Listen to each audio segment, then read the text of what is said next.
Podcast, Episode 2. My name is Kristen Enriquez, and I'm one of the tech directors. I am joined today by... Hi, I'm Jack Chisholm. I'm the president. I'm Barb Forney. Anyway. I'm nobody. You're everybody. I'm Nolan Adair. I am the other tech director. All right, so today we're going to talk about, we have two topics for today. Barbara has a event coming up the week after next, right? This coming Saturday. This coming the 21st. Saturday. The 21st. We're going to talk about that. And then we also have our second topic today, which is going to be things that make us nostalgic. But to start us off, we're going to turn our attention to Barb and talk about your DubH experience and everything that happened last year. So, starting off with DubH, how did you join the club? Yeah. Well, okay, first of all, I'm like a mother of 4 children. I homeschooled them. Yes, and they're all brilliant, aren't they? They are. Yes. I met them all. He knows them very well, yes. So as they started getting older, I mean, I had no time for myself when I was younger, or, during those busy years. And I started doing Zumba, I found to be very fun. And what happened, they changed choreography. It changed, and it got not fun. It became not fun. So in the spring of 2015, you guys, I was a student already. I was enrolled in French because I want to learn French. I have friends over in France. Always wanted to be bilingual. And anyway, you guys did a workshop. Were you around then? I probably was. And that gal from California. Yep. So I got this email, and I thought, oh, that sounds fun. And I went. And this gal was in 45 minutes. She taught like 45 seconds of choreography, I could follow, I got the first day counts, and I did okay for a while, but then it was obvious that I didn't quite, I couldn't quite keep up. They move fast sometimes. Yeah. Yes. She's also a professional. And she's a professional, yes. Yeah. But I will tell you, I used to be a basketball player, and she had kind of a basketball theme in that. All right. Okay, and so when she did this one move, she did like ball handling move. I got it. I got it like right away because I had muscle memory for that. Yeah. Okay, and she did like a jump shot and some of those. So what I realized was, this whole hip hop thing, I don't have the muscle memory for that. And I'm also, I'm in my 50s, and you want to work on your brain stuff and dementia, kind of prevent that. Don't laugh. So avoid that dementia, so I'm gonna join hip hop dancing.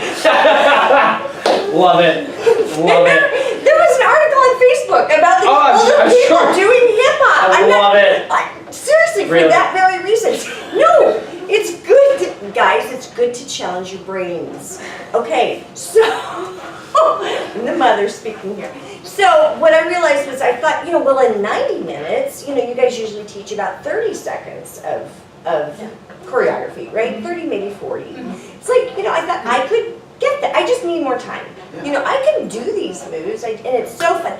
Oh my gosh! So I came, and I remember when I came the first day, I thought, oh my word, what are people? I mean, I'm in my 50s, and I walk in right with all you kids, and I remember the reason I picked sweet Ann Deeseth, who is not around anymore, but when I ordered my list of choosing topics, I thought she just seemed really nice and really sweet, and she wouldn't be mean to me and say, what is this old woman doing in my dance? I mean, Jack looks older than you, so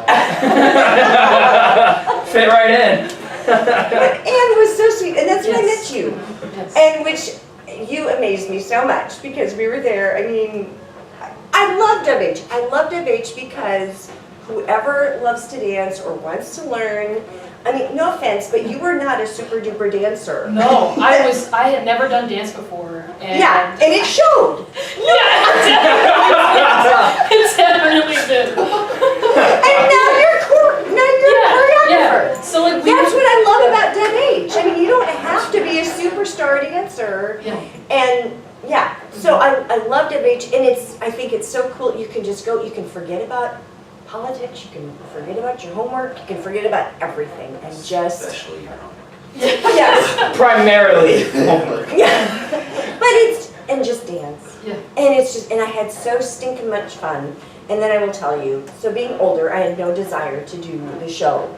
Okay? Yes, I remember that. I remember No that. desire. But there was this sweet girl in my French 201 class who was going to drop French. And she was also in my dance. Yes. And I said, don't. You need to stick in with the French. If you stick in with the French, I will do the show. Sacrifice. And so that's when, so I was so, I just thought, oh my word, all you kids, your parents out there, I'm older than your parents, and they're gonna say, what is that old lady doing up there on the stage? My goodness. But it was fun, and it was so fun. And yeah, and so then, yeah, so that's how I got started. Awesome. Yes. Anytime you're not there now, you're sorely missed because you bring cookies. And Well, yeah, so we've my, come to expect. An instantaneous hit. Yeah. oh, nice, when that first show, when I brought the cookies, there were some girls that started crying. They'll do it. No, they were just so happy. I mean, I don't know if they just missed their moms or the cookies, but they were just so thrilled and so sweet. And so then, yeah, I've done it every semester. Yes. Even when I was in the hospital, I baked them ahead of time, so because I knew I might be sick, and so yeah. So those cookies come from me. I know a lot of people don't know me, but Yeah. Yeah. No, everyone knows you. Yeah. You're the best. Salvation. That's it. Yeah. Probably the most popular. Yeah. I mean, who cares about the cab members? It's Oh, the person who brings cookies. That's. well, especially that. I mean, now you guys, like, no one was allowed to leave. Yeah. That first time. Yeah. I mean, yeah, so you guys were all stuck there, and I went to the practice, and I remember these sweet little freshmen, they're like, oh, you can't leave. And I'm thinking, yes, I can. I'm a mother of 4 children. I thought, I'll leave, I'll come back. No, they were so worried I was gonna get in trouble. I'm like, That's it's okay. adorable. That's But adorable. anyway, That's yes. That's cool. I remember in Anne's dance, she would have like constantly extra practices. She'd have like 2 extra practices a week, and we would always be the ones going to them because we were like, we don't know what we're doing, we need help. Well, I want to do a good job. And it was fun, it was so fun. Like I say, I found this video from back then, and it's Yeah. like, oh, that's so fun. Yes, definitely. Yes, yes. So, yeah, then my second semester, I wasn't going to do the show again either. Yeah. But then that time, she put me in the front, like with a partner. Yeah. So I remember saying, if you've got an odd number, it's totally okay. And she put me in the front with a partner, so I couldn't. Yeah. Forced you into it. She did. She forced me into That's it, so I awesome. couldn't let my partner down. That's and awesome. then. Couldn't let Shelby down. You remember? Yes, Shelby, of Yeah. course. Yeah, we're still Facebook friends, and Oh. so yeah. Yeah. So then after that, that's when I had this. I was supposed to do this blood test that I put off for a few months. It was no big deal. It was totally unrelated to anything. It was from 6 months previous, and I was supposed to go in February. I was too busy, put it off, did it in May, and went out to Annapolis for 10 days. Came back, and my doctor said, I want to do another blood test, and I mean, I felt fine, and then he's like, some of these numbers were a little off. Slightly. So the topic is blood cancer. So this is the Leukemia and Lymphoma Society that that I want you guys to all raise money for. It was so exciting. I'm so proud of you guys. So, he told me he wanted me to see a hematologist. And I thought, okay, well, I better get this taken care of because my daughter and I were supposed to go to France for a month and get this taken care of before we go. And then I remember going to see this hematologist, and you go in his office. It's the 2nd floor at the Bliss Center at the clinic, and it's all oncology. And I thought, what on earth am I doing here? And they did a bone marrow biopsy that day, which was exciting. But I had 4 kids without drugs, so they didn't have to drug me for the 5. And then I found out 3 days later, I had acute myeloid leukemia. So, yes, and it was caught extremely early, And one of the first visitors, and so instead of going to France for a month, I went to the hospital for a month. I was hospitalized 8 times altogether over the course of the next 6 months. And for a total of 3 months, I spent in the hospital. Jenna Lambert, who some people know, she was one of the first people, she came up that very first week to visit me. And yeah, so I just, my husband actually just hates Facebook and all that kind of stuff, but Facebook was a real blessing. I mean, there were DubH kids that I was friends with, and just a lot of people praying for me and rooting for me and visiting me, and found out about my situation from that. So yes, yeah. So it was quite exciting. There we go. I'm thankful. I was in the best shape of my life when I was diagnosed. I'm thankful. I mean, a positive attitude makes a really big difference, and just. But it was a really hard thing, a very traumatic thing that happened, and so. We're happy to help. That's Absolutely. why we reached out. Yeah. So, you guys can make a really big difference. When this comes into someone's life, can you imagine? I mean, it happens to children, right? And so parents, if they're working, financially it's a big challenge, but physically, of course, that's a huge challenge. And so I know what this society does is, of course, we want to find cures. We don't want, I'm part of a club that nobody wants to be part of. Nobody wants to be a leukemia patient. And I still get my blood tested every month. And like I say, any month I could find out if I relapse, I've got a couple months to live. That's my current situation. But 20% are cured. And at the end of 24 months, I'm 11 months in remission right now. That's wonderful. So 24 months, that's when they will be confident that it worked and cured. So, yeah. But it helps financially. It helps with research. The money that they use. That's what this association is about. It's called Light the Night, right? Well, it's the Leukemia and Lymphoma Society. Okay. But this is their kind of event, so it's pretty cool. So survivors like myself, I get to carry this light, and yeah, and then then they have a tent. So I've teamed up with you guys to help raise money, and the other person on our team, her name is Melissa Sorensen, and tragically her husband was diagnosed in September and passed away in November. From this disease, and they actually own the Dairy Queens in Ames, and so she is providing a blizzard for 100 people. Hopefully we get 100 DubHers that raise $30. $30, it's pretty doable. I know you guys are poor college students kind of thing, but do what we can. But if we get 100 of you to raise $30, that's $3,000 for the cause. Fantastic. Yes. And it's a free blizzard. Yeah. Once again. Yeah.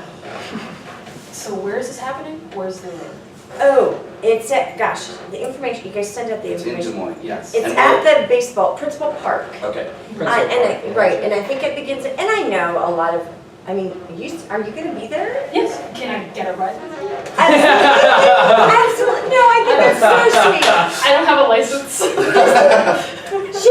Kristen, you've been such a sweetheart, such a buddy all through, from the beginning. Yeah. Did you ever think we'd be sitting, that I'd be bald and have cancer, and then we'd be talking about it, and oh my gosh. No, neither of us would have believed when we met that first No. year. Definitely, life is definitely interesting. It takes you for Yes. some really, really interesting rides. Yes.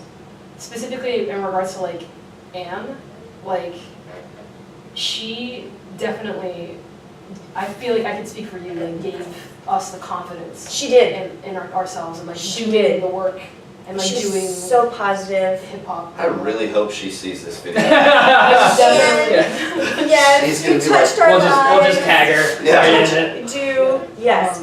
Yeah. Well, the thing, I think choreographers, when you do this choreography, you love it. It's like your baby. It really is. And when you love something, you want to share it with other people. And she really, and I think all choreographers are this way, but she would get so excited when we would get it. You know, She would be jumping up and down. It's a very good feeling when, like, for myself too. I'm not the greatest dancer in the world, and you know, one of the first dances I did was Jack's dance, and I got a move down, and he's like, "Yeah, you got it." I was like, "Yes!" Yes, it's so Earned exciting. approval. I know, it's such a feeling of accomplishment, and yeah. So it's funny because I hope. I mean, like I say, I'm no special, fabulous person or anything, but sometimes years down the road, I mean, you guys are in your 20s, but when you guys are in your 50s, you know, maybe you'll think back and, you know, I mean, you're really busy these next couple decades, like getting your careers going and fighting All of our heart rates just started. I know. Finding your partner, you know, having kids maybe, and doing all of that. But then you kind of get through all this hard work, and then, you know, it's to not be afraid to try new things and make yourself do new things. And My dad was, he's in his late 50s now, but when he reached that point of his life, he decided he just was going to teach himself how to fly airplanes. cool. Now he's built an airplane. Why That's not? so cool. That's awesome. That's so cool. That's awesome. And if you have it, and when you get a challenge, you need to just think it's a bump in the road, right? Absolutely. I mean, that's how I had to think about, you know, my cancer and everything I went through. It's like, okay, it's just a bump in the road, and here we go. And not to run away with that, the information about the event this weekend will be right below the video in the description. So please check that out and consider donating. Help out Barb, help out everyone that's affected by this disease, because cancer sucks. So Yeah. let's take care of it. And it's a promotion for DubH. I love giving you guys the attention because I mean, well, you're the biggest group on campus. Yes. Retweet. Biggest group on campus. And the sweetest group, I think. You know, even an old lady like me. I mean, maybe some people never, but people don't look at me like, what on earth are you doing here? You know, I've never had someone like We feel inspired by you. Yeah. Like aspirations right there. But I think it's so great, just Yeah. how anybody can come, and it's so fun. And then if you guys, like you say, a lot of people have their philanthropies and stuff, and I would love it if you guys did this. I mean, yeah, for you guys to do this, I think it's been so cool. Absolutely. Yes. 100%. Yes. Speaking of age, though, we can move on to our Segue we can segue into our second topic for today, which is things that make us nostalgic. So, Okay. Are we just starting, or Do you you wanna gonna ask start? us questions? Jack had the idea, so I think he's going with it. I You was, have so many years to look back I was- on and be nostalgic. We do. Well, I think the idea was to see what kind of things make you nostalgic, and then compare Yeah. the differences between us. Yeah. and and the other thing I like thought about it to bring it up is because Kristen knows I'm obsessed with movies. Yeah. Like every movie ever. And recently, which I don't know if this is a good thing or a bad thing, but the movie industry has just been doing reboots of older movies. Like It just came out is a reboot. The Power Rangers movie came out. That LOL. was a reboot of the TV series. Like my Blade voice like Power Like, yeah, Blade Star Runner. Wars. Blade Runner, Star Wars, all of them. They're Yep. just Harrison Ford. I'm just kidding. Harrison Ford is a reboot of Harrison Ford. I actually did see an interview with him that was like, are you just gonna try and bring back all of your old Every- franchises? And he was like, yeah. You bet. But no, and I was thinking, my parents raised me on like their movies, so I grew up on the original Star Wars trilogy. I grew up, I watched Ridley Scott movies, which is where Blade Runner came from. Like, I watched all those. So, like, those movies, I get nostalgic for things in the 80s, and I wasn't even around. But no, I don't know. I just think nostalgia's like a weird feeling. So, like, especially the Power Rangers movie. That movie wasn't that good, but I loved the Power Rangers growing up, so I had to see that movie. Okay, question. You know? Go Yeah, Go Power Rangers. Yes. absolutely. Which Power Rangers was your favorite Power Ranger? Blue Power Ranger. Okay, okay. Everyone's Like like, what the red generation? one's No, the- back up. There's Oh, no. different generations. Mighty Morphin, the only time. That's the only generation of Power Rangers that matters. Yeah. Mighty Morphin Power Rangers, Billy the Blue Power Ranger. Billy all the right? Blue Power Ranger. That's my What about guy. Godzilla? Are you a Godzilla fan? I'm not really. The change. Yeah. Because he's like, no. I love old So- movies, but Okay, now look, I'm a, Scooby-Doo? well, obviously. Yeah. absolutely. I mean, okay, the movies and the cartoon. What were you gonna say? I mean, I like a good monster movie. I just feel like, I don't know, there's something that About you can't claymation. change about the original one that they can't recreate in the newer ones, but at the same time, the original ones weren't the best. So, That's what's so awesome about them. It's like Doctor Who. Do you guys watch Doctor Who? I do not. Oh no! And the Daleks and the aluminum foil back. I mean the special effects. Another one, They were yeah, like sure. salt. Okay, I No. digress. Sorry. No. If there are any That's the Doctor point. That's exactly the Sorry. There's I mean- so many people who love Doctor Who. though. Oh, absolutely. In DubH? Or just There's anywhere, in the world. yeah. Okay. I'm pretty sure it's the It's longest running. Live action, maybe? Okay, if you travel or if you ever meet people from Great Britain, if you Oh, they bring love up it. Doctor Who, you'll have instant rapport. Okay. Good to know. Yeah, good to know. With our generation, it's Harry Potter. Yeah, that's But I mean, that's also with a lot of generations too. Now I'll segue into, so cancer, when you have some big thing like this happen, it became, talk about nostalgic, I cannot tell you how many guys from grade school, middle school, and high school, because of Facebook, I had such a crush on you. Oh, it was true confessions time. They found it. Should have spoke up then, you jerks. No, I have the best husband. He's Fair enough, awesome. that's yes, fair. yes. But it was hysterical. I cannot tell you.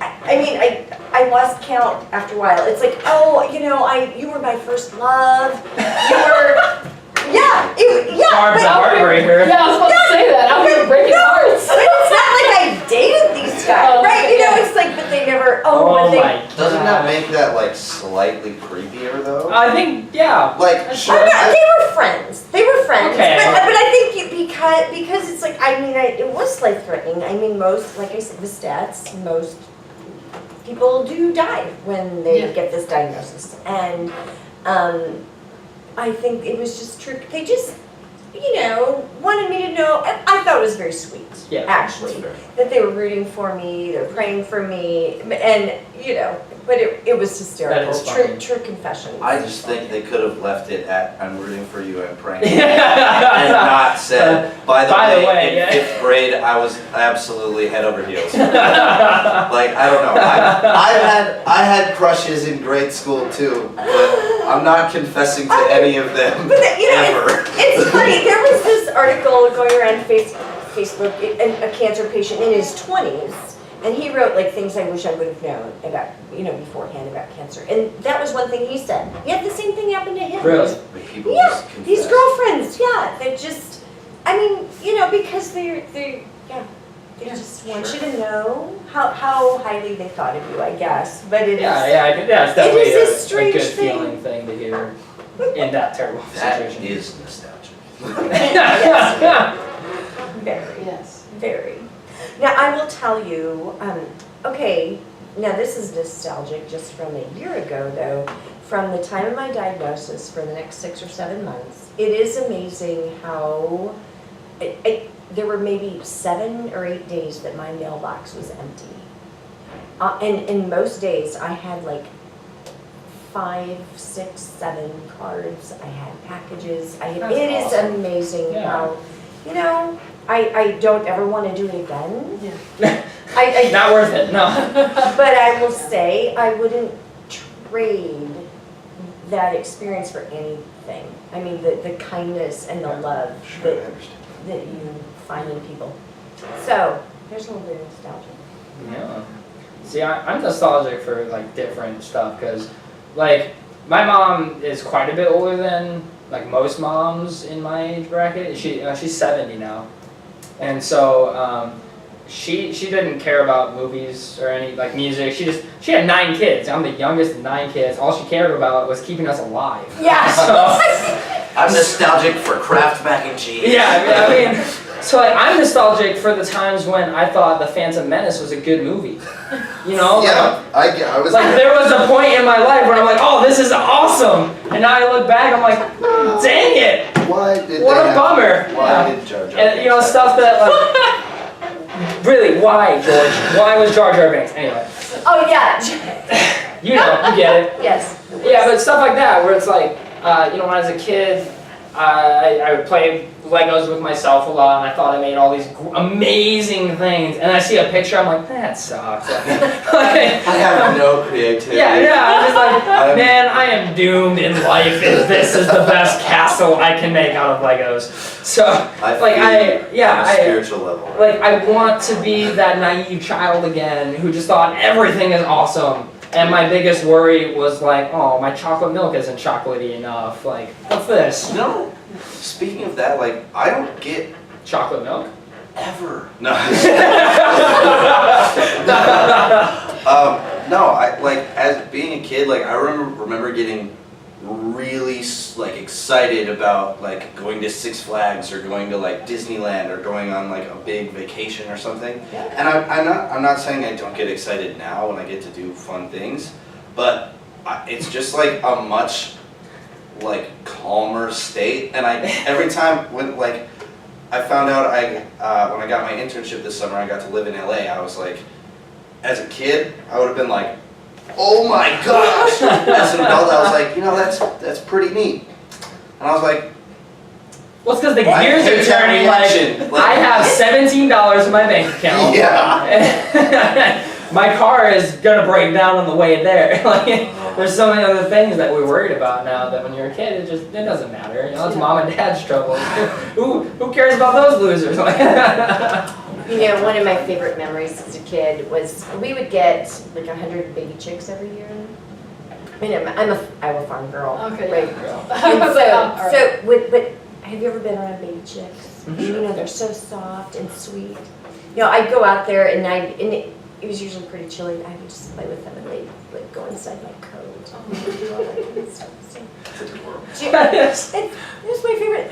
Well, and then I also remember them when they grew up and my dad chopping them. Dinner is served. Sorry. They would Wow. flop like Unlike those chickens, that kind of flew away from us. Oh, what up? End of the podcast. Thanks so much. No, what are your favorite memories? There we go. Favorite memory. Let's go over here to Kristen. Yeah, sorry. It's fine. I guess some of my favorite memories was definitely visiting like Puerto Rico, like where my parents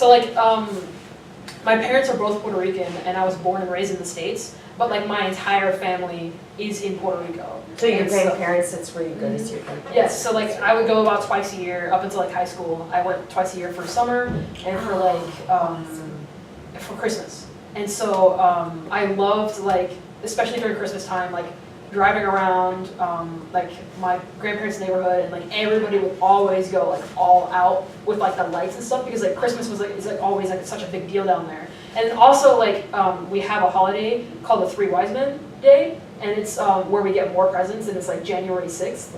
And so it was always a lit time. Other cultures It's the 12 days of Christmas. Yeah, it's the end of the 12 days of Christmas. So like, but every time like I think about that now, it just makes me sad because I know that I won't be able to do that again for a long time because of everything that's happened. Like I was at work and my my boss was like, oh, like what's your favorite holiday? And I was like, Christmas, because like I get to go home and like visit my family, visit my cousins.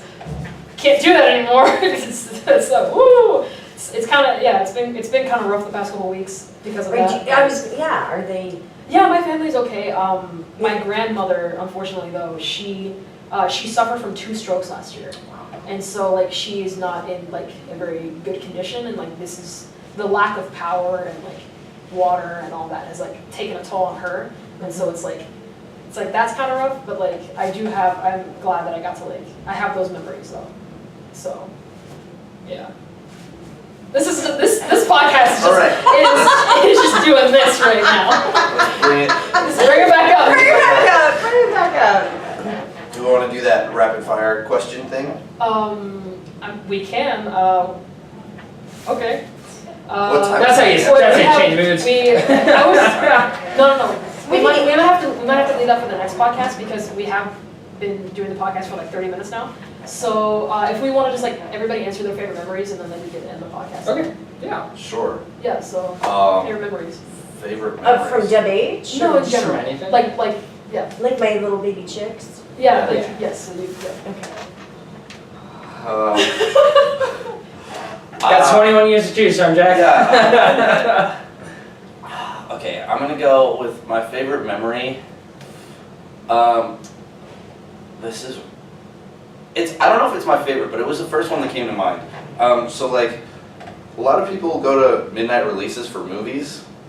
I went to, and I'm sure plenty of other people did, midnight releases of the Harry Potter books. Oh, yes. And Yes. I remember. I got my little bracelet. Yes, A dress I remember. Yeah, my husband- Absolutely. Specifically the Half-Blood Prince. Me too. Yes. The local bookshop, it was called the Velveteen Rabbit, had a book release at midnight, and I remember going dressed up as Harry Potter, even though I had super blonde hair, and everyone was like, "You should be Malfoy," and I was like, "Why would I want to?" Malfoy's the bad Just guy. imagine it's Nobody wants to be black hair. Like, calm down. And I remember my elementary school janitor was there, and he was dressed as the Whomping Willow, and Oh, It my was- goodness. I'm gonna be a treat. it was amazing. So that was the first thing that came to mind when we said favorite memories. That's funny. Well, that reminds me, I remember when that book was coming out, and my husband was leaving the next morning to go to Colorado with my 2 sons, and on a Boy Scout high adventure thing. So we were not going to be together. So we bought 2 books because there was no way he was going to leave without the book, and there was no way I was going to wait until he got back to get the book. That's awesome. So yes, we both. I was at that midnight release and I read the entire book before I went to sleep. I didn't sleep that night. Did not have that fast of a reading. That's amazing. It's a still long read book. in 4th grade. It's a long book. My mom let me stay home from school, and I just read the book all day. It was awesome. I mean, Totally worth it. I I learned more from that book than I did Exactly. from whatever year of school that was. So, no, for me, there's a few good memories. I like video games, and I used to play with my older brothers. And they played on like the Atari and everything when that came out. Like the OG consoles and everything. So they were well versed with like side-scrolling games and whatnot. And then all of a sudden, this game called NFL Blitz comes out, in like 1997 or something. And so like a couple years after that, we had a PlayStation 1, and this is when I lived in Wisconsin. And my brother George and I we would play NFL Blitz together, and it's a football simulation game. It's 3-dimensional. It's really cool for the time. And there's also no rules in the game, like of the football game itself. So when you tackle someone, you can actually like pick them up and throw them 20 yards, or like it's somewhat aggressive, but like it makes football actually fun to watch. Oh my word! And so me being 5 years old and having absolutely no motor skills, I was not very good at this game. But my brother George, being a good brother, he would, anytime one of the players would come to tackle me, he would take control of that player and then make them dive away. So that on any like kickoff, I would get the ball and just run it for a touchdown. And all the guys are like diving off to the side. And I'm like, and I was so cocky. I was like, oh, you can't get me. So yeah, that's probably the one. But also a funny thing is that, so that PlayStation console, I shared a room with my brother Quentin, and so we had bunk beds, and we actually kept the PlayStation on this tiny little TV in our bedroom, because my mom is awesome. So we would play like games on it quite often, but one night, he had the top bunk and I had the bottom bunk, and one night he was annoying me, and so I kicked his bed. It was just tall enough to reach it, and I kicked it, and like a board broke, and it fell on the PlayStation, and like broke it, and we were devastated. And he was so mad at me. He beat the crap out of me. But it was near Christmas time, and so come Christmas, we got a brand new emotional one. roller coaster. It was bad. It was really I'm bad. telling you, this podcast. Yeah. Yeah, well, okay. That's almost more. What about all your great memories of carpooling with me when you were in junior high? I wouldn't say great. No. So I was in the Ames Children's Choir. I have no idea what he's I was in the Ames Children's Choir with Barb's son Charlie and her son Ben, and it was something else. We lived choir or the carpooling? either, both. No, the carpooling was fine. I lived just a couple blocks away from Barb, and so my mom would have a turn to take all the kids. She would take all the kids one time, and we would switch off. But yeah, I was 11, 12 years old, singing classical, Baroque music, and it was before my voice dropped, so I was actually a soprano for a while in Ames Children's Choir, rocking it with Dr. Munson, and I like to think that like Barb and my mom would just go in the back of the room, just be like, ha, look at these suckers, look what we're making them do, and the worst was we did concerts, we performed actually pretty frequently. And we wore just the worst, like super tight white button-ups with like bow ties and like these awful regular ties we would alternate. And the girls, they wore these dresses that looked like curtains out of the Victorian mansion. Straight up, like they were like thick navy blue and they were like pleated for some reason. And they had these doilies to put on and everything. Oh my God, it was the worst thing. And we went on a 2-week tour in Norway. Oh yeah, Charles went with. Yeah, Charles was there. Sorry, I'm running out of time, No, you're fine. How How old were you? 14. Junior high. This was my last year in it, and my voice did drop, so that was a huge problem for the performance. Unchanged voices, yeah. Middle school, you went to Norway. Yeah, it was after I just got done with my 8th grade year. Did 2 weeks in Norway. We sang 23 shows in 2 weeks. It was a lot to ask. They were awesome. So, they were really but awesome. the thing is, like, my voice had dropped, but they weren't gonna like say I couldn't go. So I'm there and I'm just lip syncing a lot of it. I can sing some of it, but when That's awesome. it's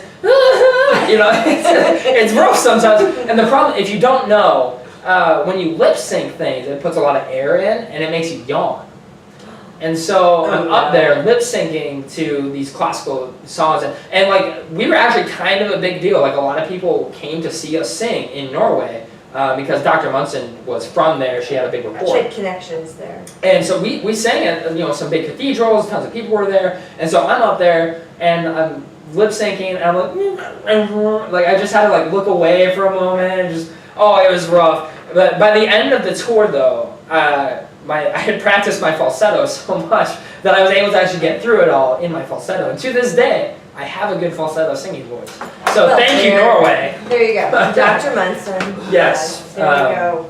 Yeah, so it was something else. It wasn't lame, but it wasn't cool. You know, No, it wasn't cool. But it was very. It wasn't cool It was- at all. So that's where I come from.